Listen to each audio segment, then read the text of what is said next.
آج ہم قیادت یعنی لیڈرشپ کے ایک ایسے ماڈل پر بات کرنے والے ہیں جو اکثر نظروں سے اوجھل رہتا ہے۔ اور خاص طور پر کامیابی کے ان اصولوں پر جو اس سے جڑے ہیں۔ بالکل، ہمارے پاس جو مواد ہے وہ قرآن کی سورۃ البقرہ کی چند آیات کا ایک بہت گہرا تجزیہ ہے۔ جی، اور یہ صرف ایک پرانی کہانی نہیں، بلکہ یہ قیادت، اطاعت اور پھر آخر میں کامیابی تک پہنچنے کا ایک پورا سسٹم سمجھاتا ہے۔ بالکل، اور ان ذرائع میں سب سے دلچسپ بات یہ ہے کہ اس واقعے کو ایک آئینے کی طرح استعمال کیا گیا ہے۔ آئینے کی طرح؟ جی، یہ بنی اسرائیل کی کہانی تو ہے، لیکن اس میں عکس آج کی قوموں کا نظر آتا ہے کہ وہ اٹھتی کیسے ہیں اور گرتی کیوں ہیں۔ اچھا۔ اصل میں یہ پورا سفر 3 لفظوں میں سمویا جا سکتا ہے: کلام یعنی دعوے اور باتیں، پھر اختبار یعنی آزمائش، اور آخر میں نصر یعنی فتح۔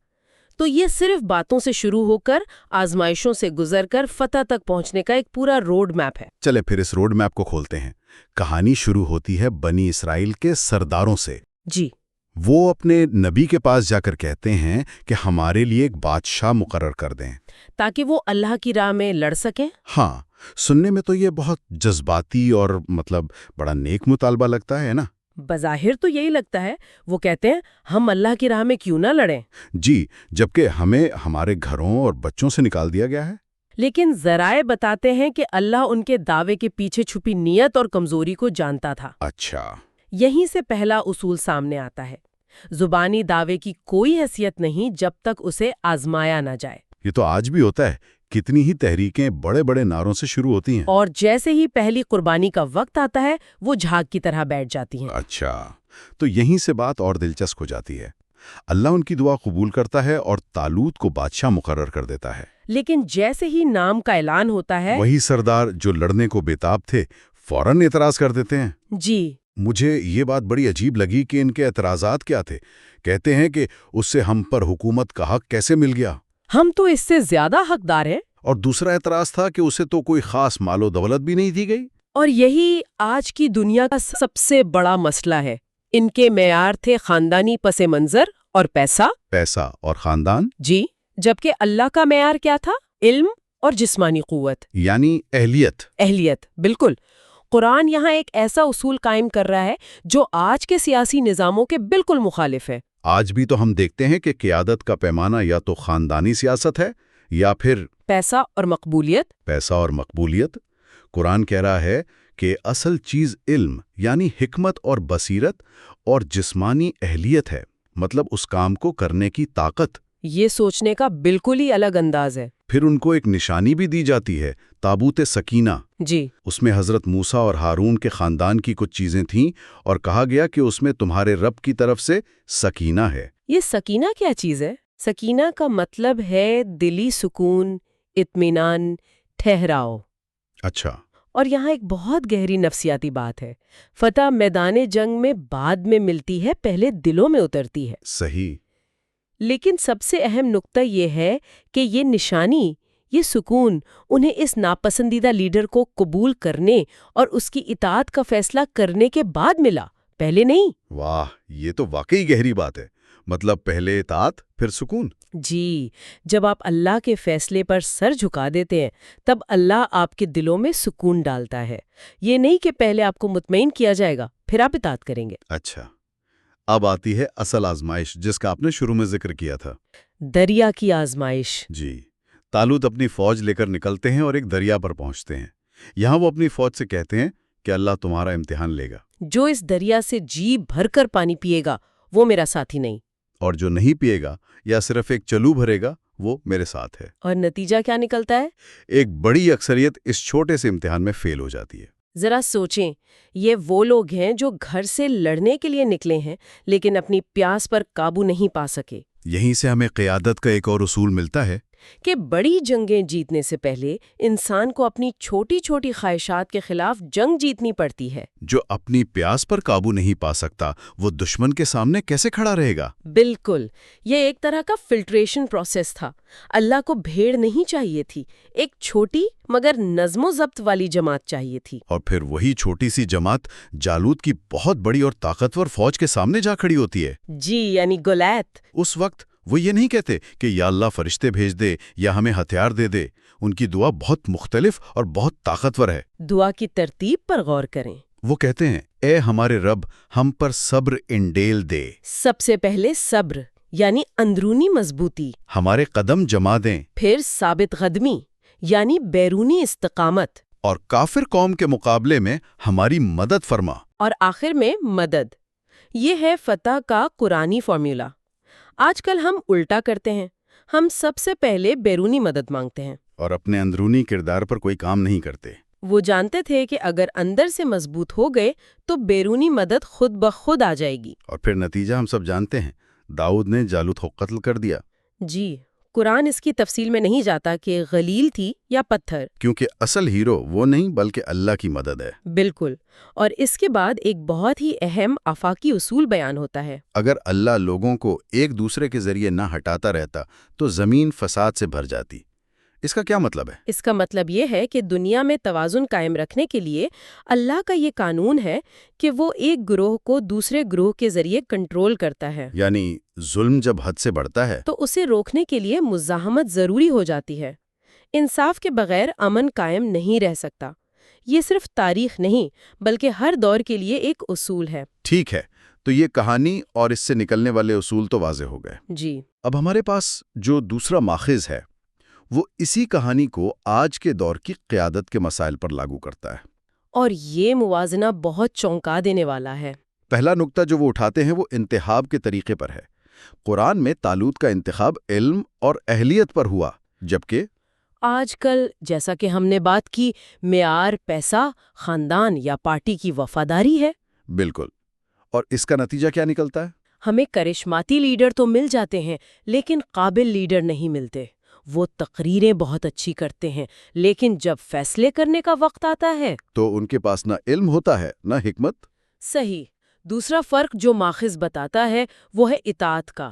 قرآنی ماڈل میں جنگ سے پہلے اطاعت کی آزمائش ہوئی، دریا کے امتحان میں فوج کو فلٹر کیا گیا۔ آج کی تحریکوں میں اس روحانی فلٹرنگ کا کوئی تصور ہی نہیں ہے۔ وہاں تعداد کو اہمیت دی جاتی ہے، اطاعت کو نہیں۔ یعنی بس ہجوم اکٹھا کر لو، چاہے کوئی آپ کی بات مانے یا نہ مانے۔ بالکل۔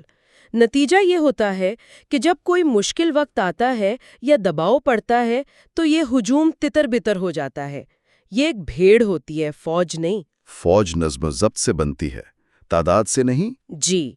ایک اور نقطہ جو مجھے بہت دلچسپ لگا وہ ہے چھوٹی آزمائشیں بمقابلہ بڑی تقریریں۔ ہاں، قرآن میں آزمائش صرف ایک گھونٹ پانی کی تھی لیکن اکثریت اس میں ناکام ہو گئی۔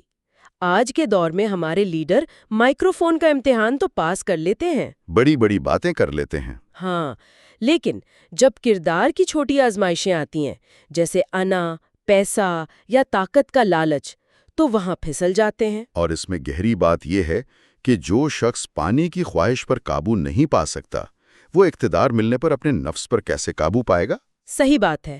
چھوٹی نافرمانی ہی بڑی ناکامی کا دروازہ کھولتی ہے۔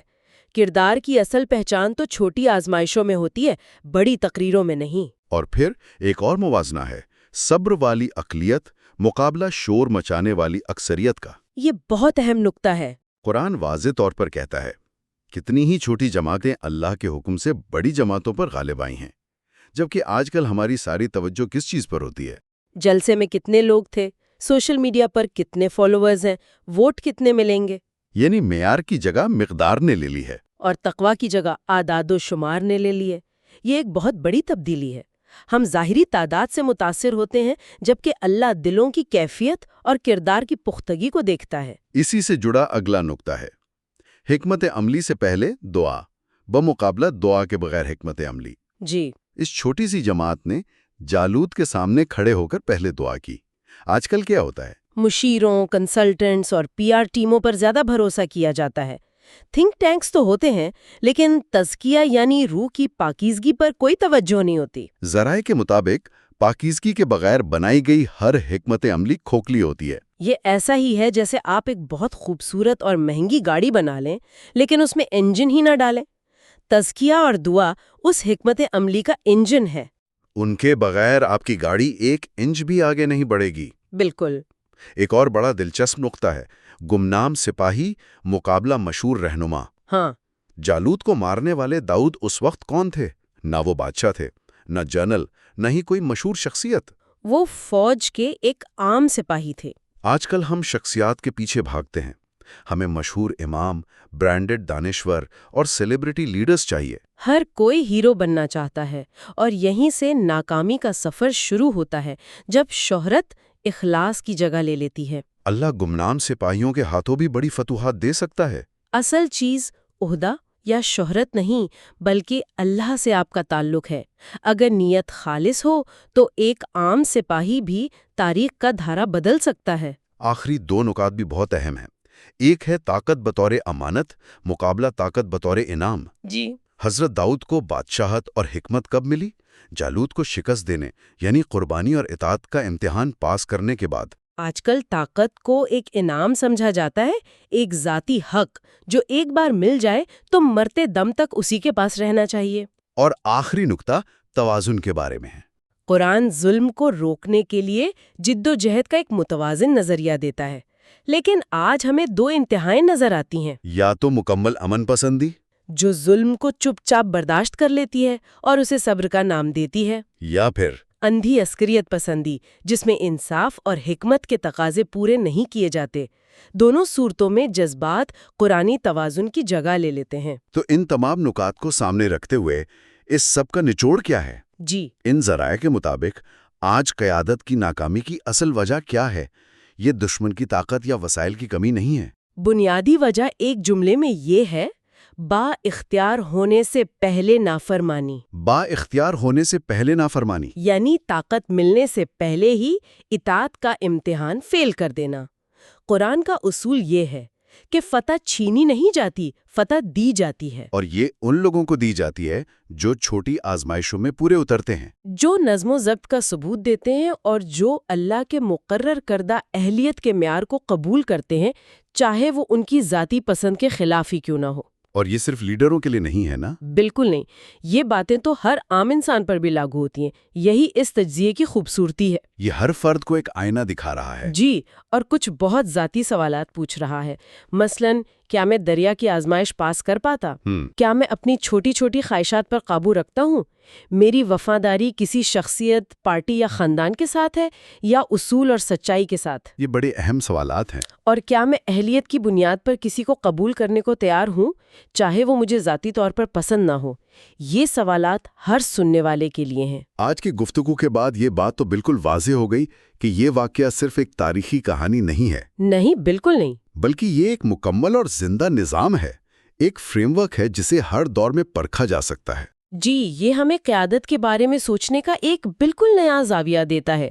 یہ مقبولیت، تقریروں یا تعداد کے بارے میں نہیں ہے۔ یہ کردار کی پختگی کے بارے میں ہے۔ یہ تزکیہ، اطاعت اور صبر کے بارے میں ہے۔ یہ ہمیں بتاتا ہے کہ حقیقی تبدیلی تعداد سے نہیں بلکہ معیار سے آتی ہے۔ یہاں ایک آخری سوچ کے ساتھ بات ختم کرتے ہیں۔ ضرور۔ اگر صرف ان قرآنی اصولوں پر مبنی ایک چیک لسٹ بنائی جائے، اہلیت، علم، صبر، خود پر قابو اور اطاعت، تو آج کے کتنے رہنما اس پر پورے اتریں گے؟ اور شاید اس سے بھی اہم سوال یہ ہے کہ اس چیک لسٹ میں سب سے پہلی چیز کیا ہوگی؟ کوئی خاص مہارت یا ڈگری، یا پھر دل کی کوئی خاص کیفیت؟